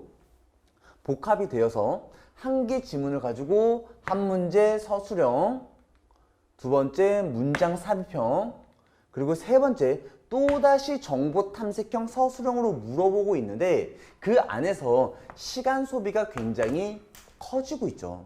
그럼 이 부분에 대해서는 어떤 식으로 해결해야 되는지는 제가 다음 문제 하나만 더 보고 마지막에 제시해 드리도록 하겠습니다. 그 다음 문제를 바라보시면은 제가 사실은 요거를 일부러 안 지웠거든요. 요거는 살려놓고 나머지를 지워놓고 문제가 어떻게 출제가 되었는지 한번 바라볼게요. 바라보시면은 문제만 한번 바라봅시다. 다음 글에서 어법상 틀린 또는 문맥상 낱말의 쓰임이 어색한 곳을 두 개 네가 빨리 찾아내고 그리고 난 다음에 올바르게 한번 고쳐보래요. 어머님들 이게 요 지문을 기존에 여러 번 봤다라고 해가지고 딱 보자마자 어디가 틀렸군, 여기가 틀렸네, 여기 틀렸잖아, 그럼 얘랑 얘를 빨리 고쳐야겠구나. 그게 가능할까요? 절대 불가능할 겁니다. 더불어서 그 전에 여러 번 봤다라고 해도 어떤 단어가 조금이라도 잘못 쓰였는지 그리고 어떤 문법이 조금이라도 잘못되어 있는지 모든 지문에 대해서 모든 문장들을 완벽하게 어법적으로 암기한 상태로 들어갈 수 있을까요? 저도 고등학교 때 영어를 꽤나 잘한다라는 이야기 소리를 많이 듣고 지금도 영어를 가르치면서 살아가고 있지만은 그건 저도 고등학교 때 불가능했던 일이었습니다. 시험 범위가 얼마나 많은데요. 그 모든 문장을 다 있는 그대로 딸딸딸 암기한다? 중학교 때까지나 가능하죠. 시험 범위가 정말 얼마 안 되니까요. 그리고 외우면 외운 대로 그대로 출제가 되는 게 중학교니까요. 고등학교 때는요. 이 모든 문장을 다 암기한다라는 것은요. 그냥 어차피 실패할 게임을 진행을 하는 겁니다. 절대 성공할 수가 없어요. 그러면 지금 일단 여기서 첫 번째로 우리에게 통찰력을 주는 것은 시간 소비를 굉장히 많이 잡아먹도록 선생님들이 노골적으로 지금 문제를 출제를 하고 있고 더불어서 이런 문제들을 해결하기 위해서는 가장 무엇보다 필요한 거는요. 어법이죠. 문법에 대한 어느 특정 영역에 국한되어 있는 단편적인 지식이 아니라 고등 문법 전반에 대해서 아이들이 반드시 골고루 알고 있어야만 합니다. 즉 어법에 대한 종합적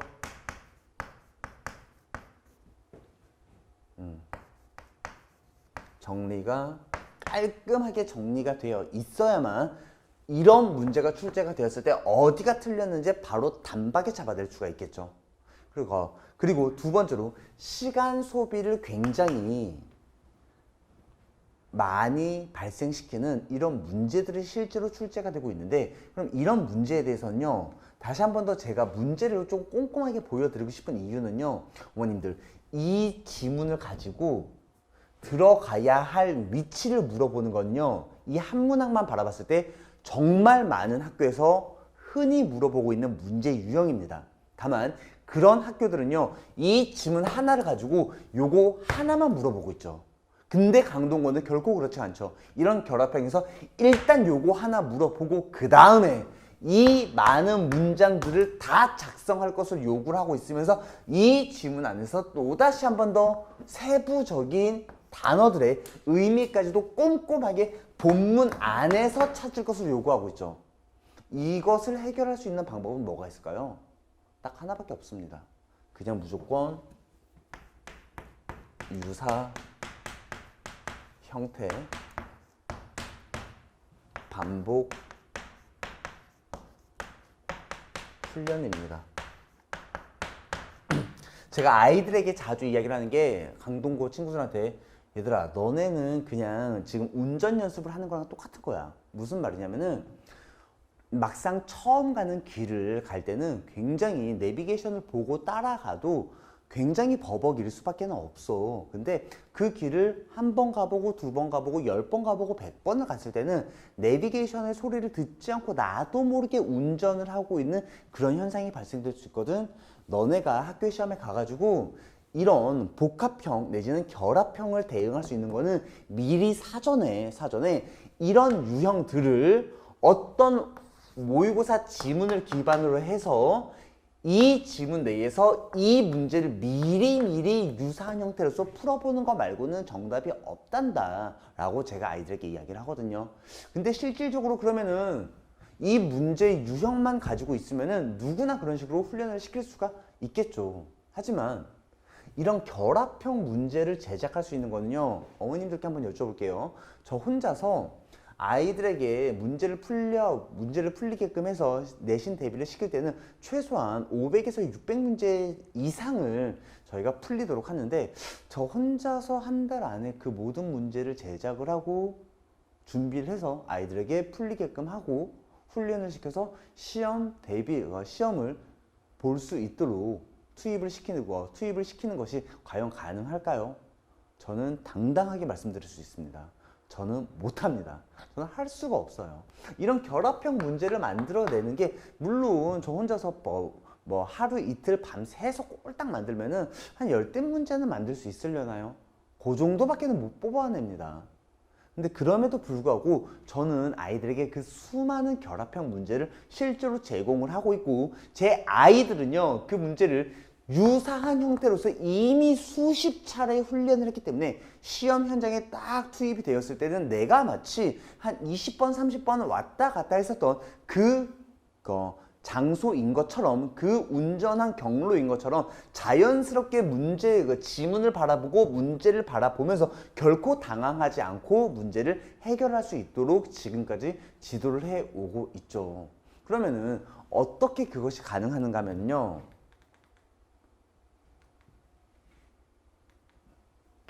일단 제가 고등학교 때부터 되게 좀 독특하게 학교 교사도 아니고 학원 강사가 굉장히 하고 싶었습니다. 그러다 보니까는 대학교에 입학하게 되면서 저는 강사가 되는 것을 명확하게 선정이 되어 있었기 때문에 대한민국의 제2 교과서라고 불리어지기도 하는 이런 천일문 요 교재를 제작을 했었던 세듀 그 출판사에 찾아가서 일 좀 시켜달라고 했어요.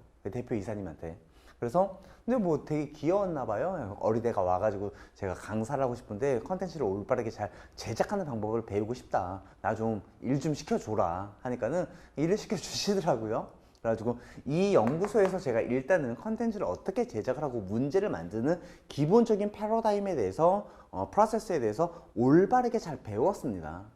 그리고 난 이후에 지금 현재도 이투스 출판사에서 검수위원으로 지금도 활동을 하고 있으면서 매일같이 수십 문제를 검토를 하면서 어떤 오류가 있는지 없는지 오류를 잡아내는 일을 계속해서 진행을 하고 있거든요. 일단 저 또한 컨텐츠를 제공하는 데 있어서 결코 부족함이 없는 강사이기 때문에 일단은 그렇게 아이들에게 많은 양질의 컨텐츠를 제공을 하고 있으면서 이게 가장 결정적이죠. 다른 강사들과는 달리 제가 내세울 수 있는 건 딱 하나입니다. 강의는 뭐 누구나 다 잘하지 않겠습니까? 그런데 가장 중요한 컨텐츠를 제작할 수 있는 그 인력이 존재하느냐, 그게 가장 중요한 거라고 저는 판단하는데요. 저희 셀트 연구실 안에서 현재 강사가 포함이 되어 있고 저희는 강사가 직접 문제를 만듭니다.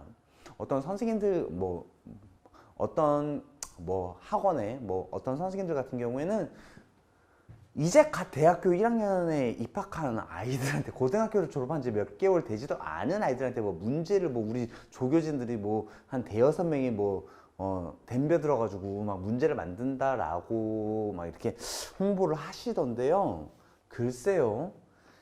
고등학교를 졸업한 지 이제 1년도 안 됐고 이제 갓 대학교 입학해가지고 이제 배워야 되는 그런 조교 선생님들께서 문제를 출제를 하는 것 자체가 조금 이해가 안 되고, 얼마나 양질의 컨텐츠를 뽑아낼 수 있는지도 굉장히 의문스럽습니다. 왜냐하면 저희는 문제 출제는 무조건 강사가 합니다. 저희 연합팀에서요.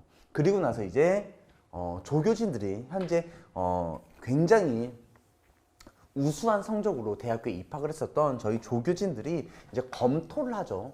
직접 풀어보고 이 문제의 난이도는 수험생의 입장에서 어느 정도가 되겠습니다라고 저희에게 피드백을 주면은 이제 저희들 내에서 다시 한 번 더 걸러낼 문제들은 걸러내고 조금 더 살릴 문제들은 살려내면서 그렇게 수정과 개정의 과정을 거치면서 저희가 문제를 문제를 개발하고 있죠. 그러다 보니까는 제가 강하게 내세울 수 있는 거는, 특히나 강동고 같은 경우에는 유사 형태 반복 훈련이 무엇보다 가장 중요한 학교입니다. 그 이유는 아까 전에 말씀드렸듯이 그런 결합형 문제가 다른 학교에서는 흔하게 볼 수 있는 형태가 아니에요.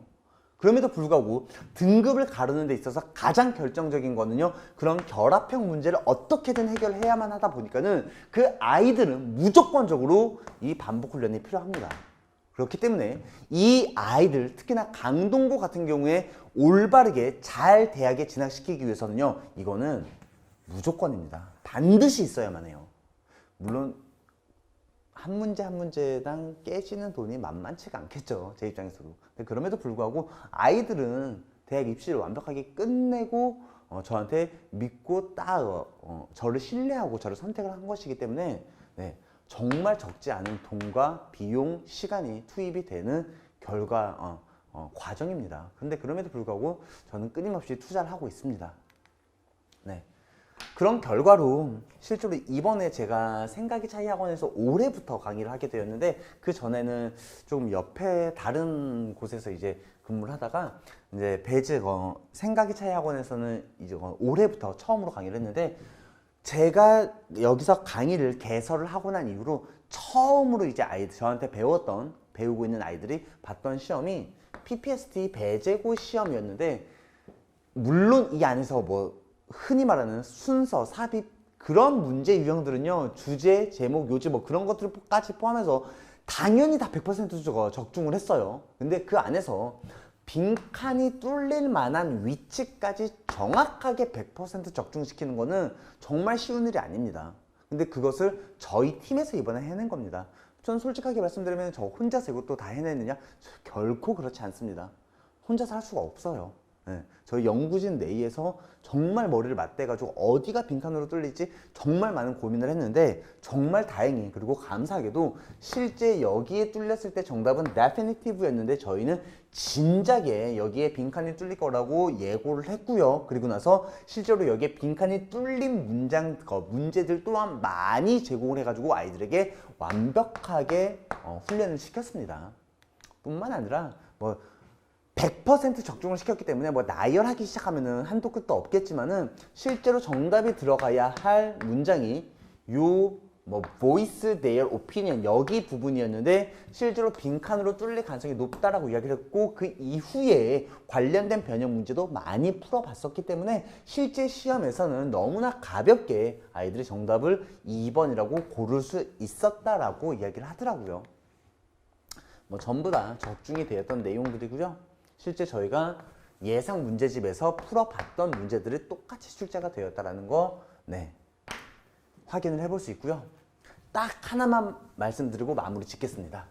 강동고에서 내신을 반드시 고득점으로 받고 싶다, 그냥 어중이 떠중이가 아니라 정말 고득점을 받고 싶으면요, 아까 전에 말씀드렸던 것과 마찬가지로 딱 하나입니다.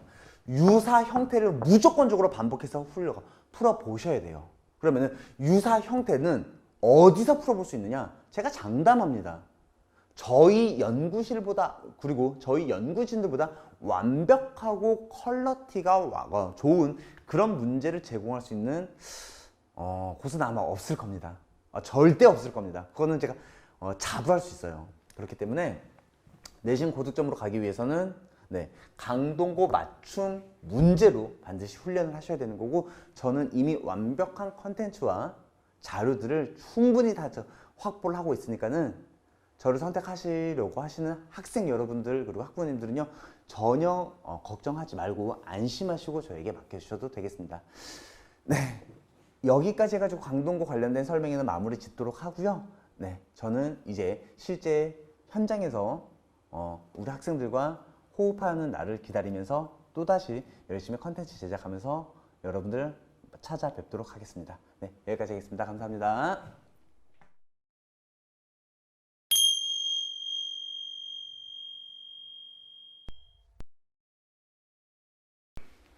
안녕하세요. 아이디어와 인사이트를 추구하는 수학 강사 방재현이라고 합니다. 이번에 생각의 차이에서 학교별 소수정예 단과반을 오픈하게 되어 이렇게 인사드리게 되었습니다.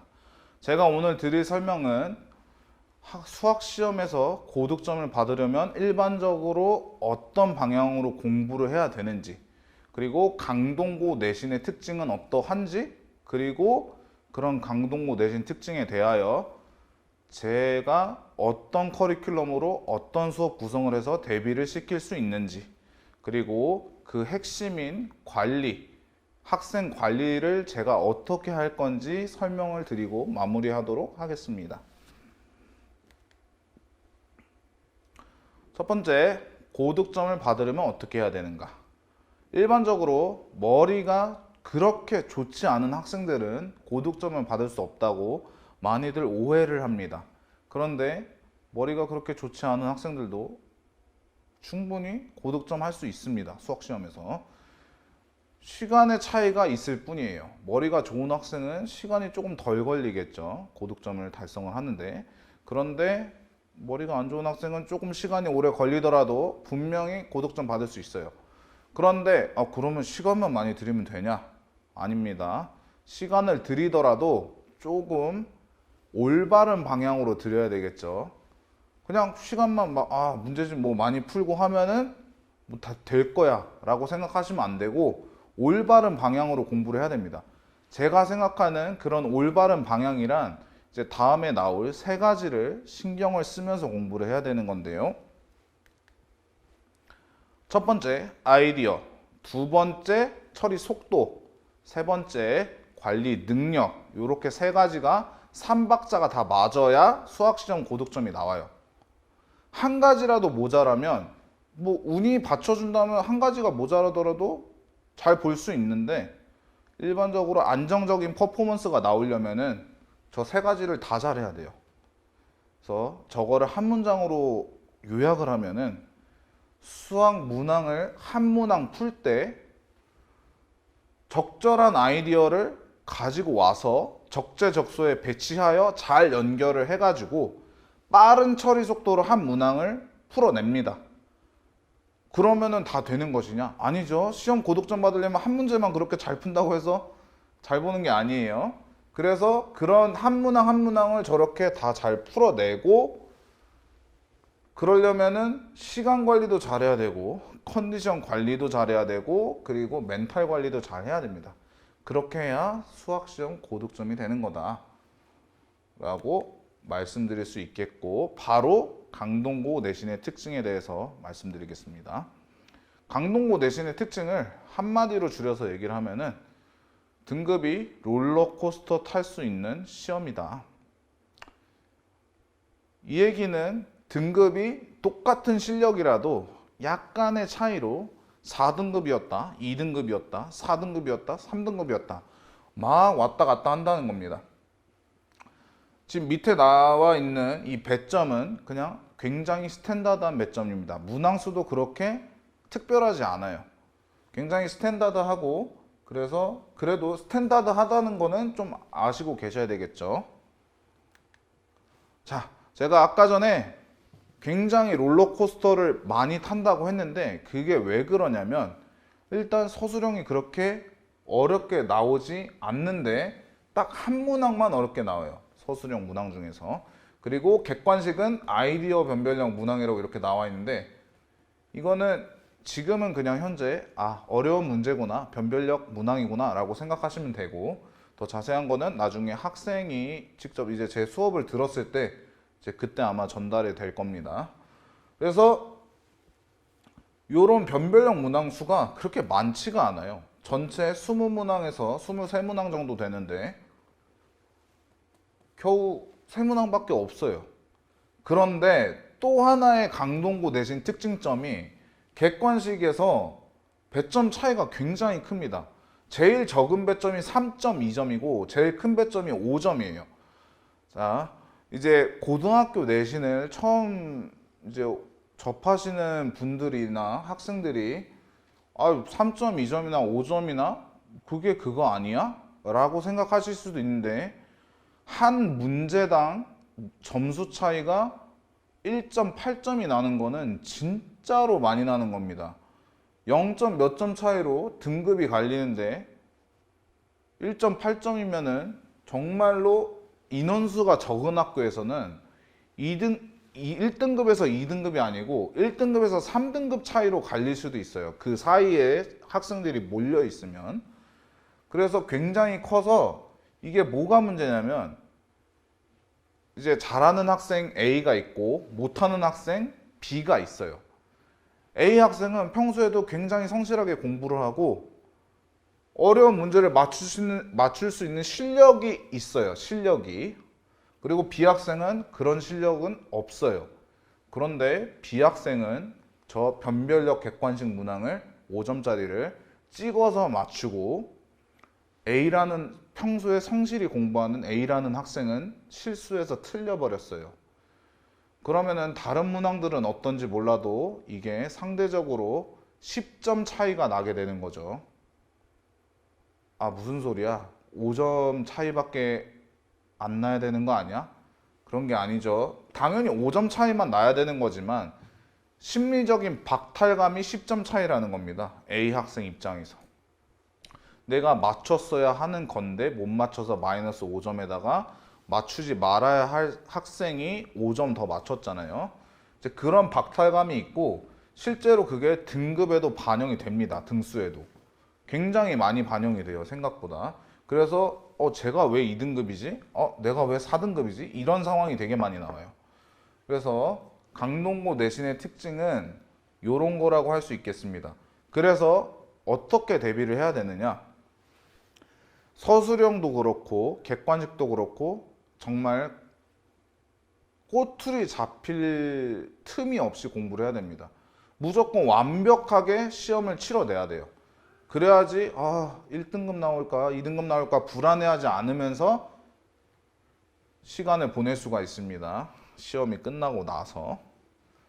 그래서 서술형 대비를 굉장히 철저히 해야 되고, 그리고 변별력 문항으로 나올 법한 문항들에 대한 정리도 굉장히 철저하게 할 것입니다. 그래서 이런 대비를 저희가 4인 이하의 아주 소규모 수업으로 진행을 하죠. 저 소규모 수업이 제 수업의 가장 큰 특징입니다. 현재로서는. 그래서 제가 이런 커리큘럼에 이런 수업 구성으로 강의를 진행하게 될 것인데, 일단 커리큘럼 보시면은 정말 표준적인 커리큘럼이지만 굉장히 검증받은 커리큘럼이라고도 할 수 있습니다. 이게 저만 하는 게 아니고 저희 팀만 하는 것도 아니고, 물론 저희 팀만의 색깔로 녹여놓은 게 있습니다. 디테일한 부분들은. 그런데 이런 4단계, 요약하면 1단계 개념 잡고 2단계 필수 유형 정리를 하고, 그 다음에 필수 유형 정리가 됐으면 3단계에서 필수 유형을 변형한 문제들, 그리고 그런 변형한 문제들은 사실 변형 문제라고 해서 무조건 어려운 건 아닙니다. 수학시험 문제가. 그런데 일반적으로 어렵죠. 그 변형을 한 기원이 되는 문제보다는 어렵죠. 변형 문제가. 그래서 그런 식으로 표현을 드리는 것 뿐이고, 그리고 4단계가 당연히 마무리로 킬러 및 준킬러 문항이 됩니다. 그래서 근데 사실 1학년 문제에서는 1학년 교과 과정에서는 킬러 문항이나 준킬러 문항이라고 할 법한 문항들이 그렇게 많지가 않아요. 그래서 사실 1학년에 이런 커리큘럼이면은 킬러 문항과 준킬러 문항이 주가 된다기보다는 이 킬러 문항, 준킬러 문항과 필수형 변형 문항의 사이쯤 되는 문항들이 많이 올 거라고 생각하시면 됩니다. 좀 더 3단계에 있는 문항들을 더 숙달시킨다고 보시면은 더 편할 것 같아요. 네. 그래서 이런 검증된 좋은 커리큘럼으로 제 수업이 이렇게 진행이 됩니다. 처음에 등원하자마자 40분 동안 테스트를 봐요. 그리고 20분 동안 내가 이런 문제를 왜 냈고 도대체 뭔 생각으로 냈는지 너네가 이거 모를 줄 알았다. 이런 식의 리뷰를 20분간 진행을 합니다. 물론 개별적인 리뷰는 이제 뒤에서 자세히 설명하겠지만 저 개별 수업 시간에 합니다. 그리고 이 공통 수업 70분에 공통적으로 나가야 될 내용들을 설명을 해줍니다. 그리고 개별 수업 100분이랑 LC 90분 또는 180분 저거는 이따가 LC 수업을 설명을 드린 다음에 다시 돌아와서 설명을 드리겠습니다. 제가 아까 말씀드렸듯이 제 커리큘럼과 제 수업 구성이 괜찮다고 말씀을 드렸는데 그렇게 괜찮은 커리큘럼, 그러니까 검증된 커리큘럼으로 저렇게 좋은 수업 구성으로 수업을 한다고 하더라도 학생 관리가 되지 않으면 아무 소용이 없어요. 아니, 생각을 해보세요. 학생들이 공부를 안 하고 학원 와서 그냥 수업만 듣고 있는데 실력은 절대 안 늡니다. 수학은 일단 기본적으로 본인이 고민을 해야 되는 시간이 많아야 돼요. 더 적나라하게 말씀을 드리면 본인의 뇌를 훈련을 시켜야 돼요. 이제 뇌는 쓰면 쓸수록 발달을 합니다. 그래서 그런 훈련들을 본인이 스스로 해야 되는데 그런 관리들을 저희가 엄청 열심히 하고 있습니다. 굉장히 중요하게 여기고 있어요. 그래서 관리를 어떤 식으로 진행을 하냐면 일단 과제가 당연히 공통과제가 나가요. 이렇게. 이거는 모든 학원이 다 똑같죠. 공통과제는 나가죠. 공통 수업을 나가니까. 그리고 수준별 과제가 나갑니다. 학생 수준에 맞춘 과제가 나가요. 그래서 제가 4인 이하로 수업을 한다고 했는데 그 4인 이하로 모아도 어머님들 아시겠지만 뭐 4명 모인다고 해서 뭐 다 수준이 비슷하겠거니라고 생각하시면 안 돼요. 엄청 잘하는 학생도 있을 거고 좀 떨어지는 학생들도 있을 거고 그리고 정말 나는 공부에 관심이 없는데 그냥 좀 일단 해볼게 라면서 하는 학생들도 있을 거예요. 4인을 모으면. 그래서 그런 학생들에 다 맞춰서 수준별 과제가 나갑니다. 그리고 나서 이 개인별 과제라는 거는 뭐냐면은 다른 게 아니고 요 공통 과제랑 수준별 과제를 나간 거에 대해서 오답 관리를 하는 겁니다. 저기에서 틀렸던 문제를 다 여기에서 맞을 때까지 본인이 이해를 해서 맞출 때까지 풀릴 거예요. 이 오답 관리도 저는 이제 4인 이하로 진행을 하기 때문에 정말로 이해해서 맞췄는지도 다 물어볼 거예요. 학생들한테. 이거를 보통 역질문이라고 얘기를 하는데 대부분 맞았다고 채점을 해가지고 와도 물어보면 꿀먹은 벙어리입니다. 학생들이. 그런 거를 하기 때문에 학생들이 아마 숙제를 허투루 해오지는 않겠죠. 그리고 관리를 계속 이렇게 하는데 저희는 아예 애초에 관리를 하는 수업이 있습니다. 정규 수업 커리에. 보통 저희가 주 3회 수업을 정규 수업으로 생각을 하는데 이제 얘도 정규 수업이지만 LC도 이제 이거는 1시간 반 동안 4명을 모아놓고 하는 수업입니다. 근데 사실 저는 원래도 4명을 모아놓고 하죠. 근데 LC 수업이 이렇게 학생들마다 시간을 따로따로 잡습니다. 1시간 반 동안. 그리고 주 1회 이상 무조건 참여해야 된다고 나와 있는데 저만큼 우리가 엄청 저희가 중요하다고 생각을 하는 수업이에요. 이 시간에 4시간, 4시간씩 하는 정규 수업에서 못다 했던 피드백을, 개별적 피드백을 여기서 하는 거예요. 그래서 학생들마다 LC 수업을 할 때 하는 컨텐츠가 다 다릅니다. 그래서 이런 LC 수업을 저는 정규 수업 2회, 주 2회 중에 요 100분, 저 100분만큼 더 한다고 생각하시면 편할 겁니다. 다시 정리해서 말씀을 드리면 주 3회 수업을 하는데 주 2회는, 그중 2회는 정규 수업, 그리고 1회는 요 LC 수업인데 LC 수업은 90분간 진행이 되고, 그리고 정규 수업은 4시간이지만 정확하게는 3시간 50분입니다. 쉬는 시간도 있어야 되니까요.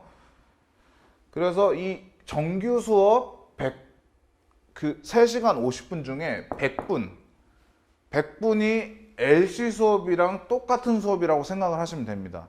그래서 일주일에 290분을 개별적으로 피드백을 해주는 시간이에요. 저 시간엔 아까 전에도 뭐 학생들마다 개별적으로 다르다고 말씀을 드렸지만 내신 대비에 맞춰서 서술형 답안 작성이나 아니면은 개인별 오답 관리에 굉장히 치중할 생각입니다.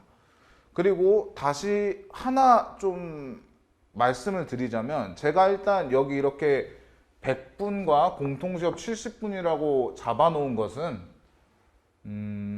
저거는 제가 학생들의 수준 차이가 어느 정도 스탠드하게 이렇게 나 있을 것이다 라고 생각을 하고 100분으로 잡아 놓은 거예요. 만약에 학생별 수준 차이가 제가 생각한 것보다도 더 막 이렇게 난리 법석이면 개별 수업 시간을 더 늘릴 겁니다. 반대로 학생들 수준이 그렇게 많이 수준 차이가 나지가 않아요. 그러면은 개별 수업 시간을 제가 더 줄이고 공통 수업 시간에 전달하는 양을 늘리겠죠. 그게 훨씬 효율적이니까요. 수준이 비슷하다면.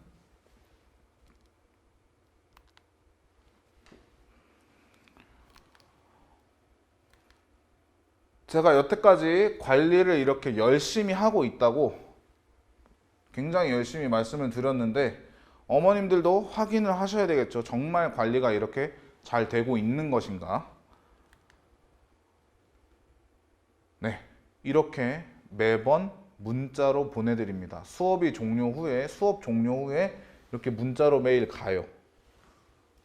여기 지금 4가지가 숙제입니다. 숙제 상태에 대해서 이제 100, 그리고 얘는 나가지 않은 과제고 이쪽은 하나도 안 해왔네요. 이렇게 색깔별로 표시가 됩니다. 그래서 좀 한눈에 알아보기가 쉬워요. 그래서 이 맨 오른쪽에 있는 거는 시험 점수입니다. 제가 아까 전에 오답 관리가 굉장히 중요하다고 말씀드렸는데, 여기 지금 오답 숙제를 하나도 안 해온 학생 시험 점수가 이렇게 돼 있죠. 네. 여태까지 제가 아까 전에 드린다고 했던 것들은 다 설명을 드렸고, 이제 조금 정리를 해드리자면 제 수업 특징입니다. 제 수업 특징은 일단 학생들에게 굉장히 수학 공부를 하기 위한 올바른 방향을 제시할 수 있다는 점. 제가 이거는 굉장히 자신 있게 말씀을 드릴 수 있는 이유가, 제가 그래도 강동구에서 중학교도 나오고 고등학교도 나왔습니다. 정확하게는 고덕중학교와 광문고등학교를 졸업을 했는데, 그렇게 해서 입시에 성공을 했어요. 제가 앞에서 말씀드린 대로 공부를 해서 입시에 성공을 했어요. 그리고 수학도 사실 굉장히 잘했습니다. 뭐 이렇게 말씀드리면 너무 재수없네 이렇게 생각하실 수도 있는데, 정말 떳떳하게 말씀드릴 수 있습니다. 저는 정말로 수학을 잘했습니다. 광문고에서도 교내경시대회에서 3년 내내 대상 받았고, 그리고 KMO 고등부에서도 상을 받고, 그리고 3학년 때는 제가 그 서울시, 요즘에는 없어졌는데 서울시 시경시 대회라는 게 있었는데 거기에서도 상을 받아왔어요. 강동구에서 그 당시에 시경시 상을 받은 학생이 저랑 그때 이제 한영고에서 한 명이 받았던 걸로 기억을 하는데, 네, 저는 그렇게 잘했습니다. 여태까지 말씀드렸던 것처럼 공부를 했더니 수학을 잘했었어요. 그래서 그거를 지금 제가 가르칠 학생들한테도 똑같이 보여주고 싶은 그런 상황입니다. 그래서 저는 올바른 방향을 제시한다는 게 자신이 있어요. 물론 이제 모든 수학 강사들이 자신이 있겠지만 저는 특별히 더 자신이 있습니다. 그리고 계속 지속적으로 말씀을 드렸는데 4인 이하의 수업이니까 저 위에서 말씀드린 올바른 방향이라는 거는 큰 틀을 말씀을 드리는 거예요. 수학 공부는 이렇게 해야 해 하면서 이렇게 방향을 제시를 해주는 거라면 4인 이하로 수업을 진행을 하기 때문에 학생별로 수준별에 맞춰서 그런 디테일한 방향 제시도 해줍니다. 예를 들면은 어떤 학생은 굉장히 수학 문제를 잘 풀고 굉장히 직관적인 풀이를 많이 해요. 이게 무슨 말이냐? 단계별로 이렇게 풀어나가는 게 아니고 이거 아니야? 이거 이렇게 되는 거 아니야? 당연한 거 아니야? 이런 식으로 띡띡띡 쓱쓱쓱 하면은 답이 나오는 학생들이 있어요. 실제로 있습니다. 그런 학생들은 서술형 답안 작성이 굉장히 약해요. 근데 서술형 답안 작성이 완벽하지 않으면 절대로 고득점을 못 받습니다. 내신에서. 그렇기 때문에 그런 학생들은 너는 서술형 답안 작성에 좀 신경을 써야 되겠구나 라는 이런 디테일한 방향 제시를 할 수 있다 라고 말씀을 드리고 싶고, 궁극적으로 제가 학생들에게 바라는 것은 저처럼 사고방식을 해서 수학 문제를 해결할 수 있는, 소위 복붙이라고 하죠. 복사해서 붙여넣기를 한 것처럼 저랑 똑같은 사고방식을 할 줄 아는 그런 학생이 됐으면 합니다. 지금까지 생각의 차이에서 강의하는 수학 강사 방재현이었습니다. 감사합니다.